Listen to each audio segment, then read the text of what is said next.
Hi everyone! A little break in my travels to help you understand two elements I've been talking about: planetary soul matrix and planetary hives. What is the difference between the both? Well, first, let's take the concept of the planetary soul matrix. As I explained to you recently, a planetary soul matrix is an etheric sphere of consciousness within which all souls, all sentient is-be consciousness that has fractal from source is going to undergo a development, an evolution throughout incarnating through different realms of existence, of matter, of species, of elements. Such as on Earth, we have fractals of source incarnating into very tiny microcells, and then through plant life, having passed by the step of mineral life, and then it is going to incarnate after the plant life, the organic life, into slowly the animal realm, the flesh realm, and until it reaches enough maturity of consciousness that it can incarnate into human consciousness, human body. And then this human body will go through evolutions of incarnations, and these incarnations will lead to, at one stage, a level of development in consciousness mature enough that you can have the choice. You always have the choice, but then the ability and the possibility to incarnate into another planetary matrix on another world. But before that, you need to go through all the stages of evolution, of development of consciousness to mature into that level. This works for everything in a universe. Any type of life, it can be sulfuric acid life, it can be carbon-based life, it can be silicon-based life, it can be other life form based on different elements that we don't even know about in this multiverse. That's a planetary soul matrix or matrix.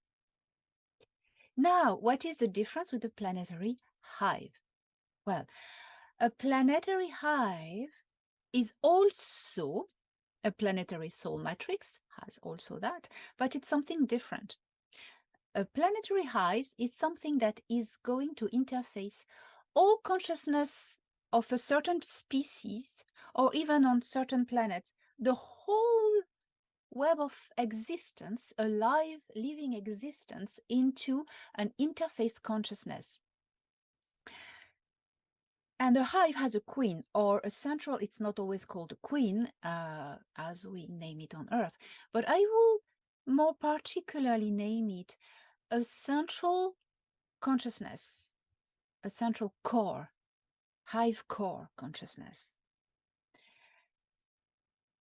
This concerns species such as most of the species of greys, what we call greys.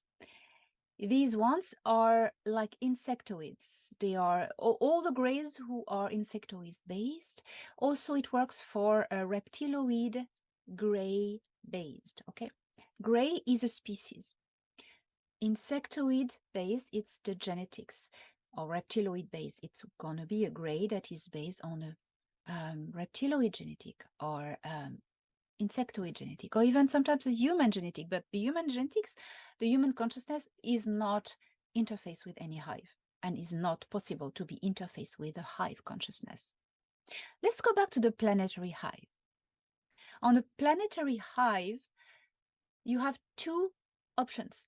Either the whole planet, like in the famous movie Avatar, is interfaced, but that would be more an interfaced consciousness, global consciousness. A hive, it's like there's one that thinks for everyone, and everyone acts like robots. That's the Borg in Star Trek. A planetary hive, it's everything interfaced with one central queen, or central core consciousness. There are three different types of planetary soul matrices. There's the first one that I mentioned, the soul matrix, such as on Earth, where all consciousnesses are individuated. They are connected to the great web of life. Of course, we are connected to the great consciousness of the planet we are incarnated into, the soul matrix we are incarnated into temporarily. But we keep our individual consciousness. We are our own thinker, our own decision maker. That is what is peculiar to human and many other species also. That's an individuated planetary matrix.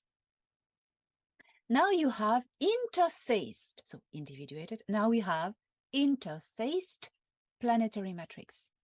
Interface means is the step between individuated consciousness, Earth, and hive. It's in between. That means that every element on this planet will have their own consciousness, will be individuated, like the first one, but the difference is that everyone will be attuned to each other. Usually it can work with either the whole planet and all living forms on it, or either one species among themselves, them functioning as hives. So what happens? Imagine one species is in interfaced planetary consciousness. That means that you are individuated, you are your own thinker, but you are interfaced. That means you are in telepathic attunement and energetic attunement with all of the others of the same species who live in on that planet. You, for instance, if you suffer a lot, the whole web is going to feel it. When you leave, when you are in this individuated consciousness soul matrix, when you leave you leave physically your planet, you are going to travel into space. You leave, you get away at a certain distance. When you get away from your interface consciousness planetary matrix, you are going to disconnect from it after a certain distance, because each planet has its field of consciousness. So you're going to go on your own, not connect to anything. If you go in space on this travel with a group of friends, like you're 10 people, 10 friends, well, suddenly you reform instantly. As soon as you leave your field of consciousness of your planet, you're going to naturally recompose a micro interface consciousness group with your pals on your ship. When it's about a fleet, well, the field of consciousness is bigger.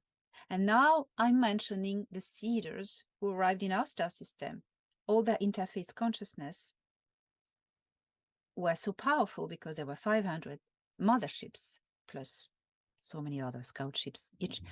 They activated anything that was DNA linked into the star system. That's another story. Let's go back. Earth type, individuated planetary soul matrix, where everyone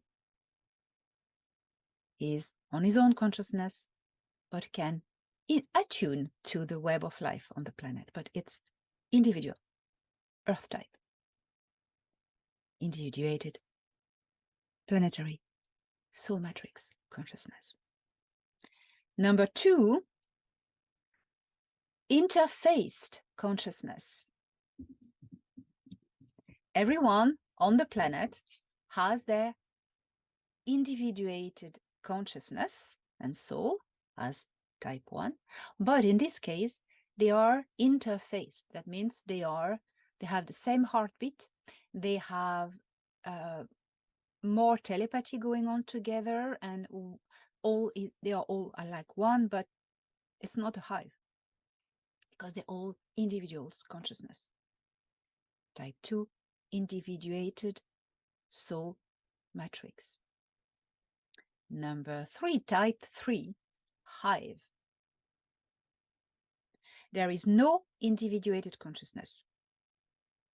All are, there is a slight basic individuated consciousness, which is not individuated properly speaking, because you're not cut from the hive.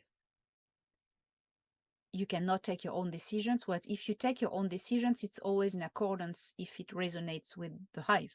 If you want to leave the hive, you can't. You're terminated.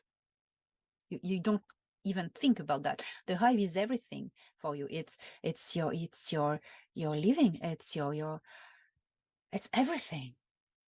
It's like, that's it. Yeah, you're part of it. For you die for it. For never in the universe would you want even think about leaving it. You protect it with your life. That's a hive. You protect the queen. And that's what I want to mention, the queen, the central core consciousness of a hive. The queen decides for everyone and centralizes everyone, and she has power on everyone, of termination, of life, of everything. If she thinks that this little gray on planet YXZ is suitable for going and perform a murder of an ambassador, I'm making up stories, she'll send a signal to this little gray on planet XYZ, and suddenly the gray, and is going to kill the person.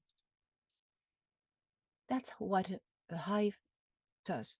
And have you seen the flocks of birds flying in the sky and changing directions? That's like a hive.